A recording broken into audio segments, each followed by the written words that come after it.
हाल ही में बरसिया में गौशाला में हुई गायों की मौत को लेकर हो रही राजनीति पर सहकारिता मंत्री अरविंद भदौरिया ने मीडिया से बात करते हुए कहा कि गौशालाएं तो बना दी गई, लेकिन फंड की कमी की वजह से अब ये परिस्थितियां निर्मित हुई। हमने अब ये फैसला लिया है कि लोगों की गौशालाओं को अडॉप्ट करने के लिए प्रेरित किया जाएगा, चाहे वो कोई भी सामाजिक संगठन हो, कोई धर्म से जुड़े लोग हों। इसके बाद गायों के चारा भूसा सभी के लिए बाकायदा फंड की व्यवस्था की जाएगी, जिससे कि इस प्रकार की स्थिति निर्मित ना हो सके।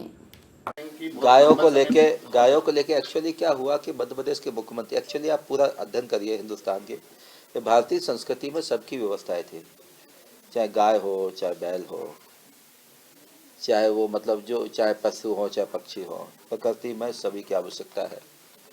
ये इसमें जो है ना चरनोई की व्यवस्था आदिकाल से, अभी से नहीं, आदिकाल से चरनोई की व्यवस्था हर गांव में एक इंडिपेंडेंट व्यवस्था होती थी, जिसमें हमारी गाय भी चरती थी, बैल भी चरते थे, गाय के बछड़े भी चरते थे, ये सब भी चरते, तो चारा होता था।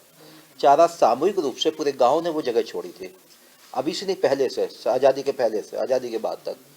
दिग्विजय सिंह जी माननीय जब मुख्यमंत्री बने, आपको ध्यान होगा कि चरनोई की ज़मीन को इन्होंने ख़त्म कर दिया। चरनोई की ज़मीन में उस समय तत्कालीन चीफ मिनिस्टर दिग्विजय सिंह थे, कई जगह कब्जा करा लिया।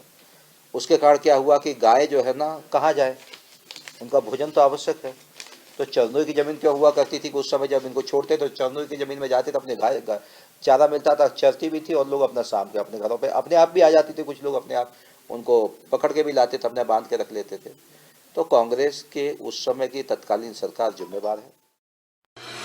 Rabindranath Tagore University, formerly known as ISECT University, the pioneers in skill development with focus on creating industry-ready professionals. Join India's premier skill-based university, Rabindranath Tagore University.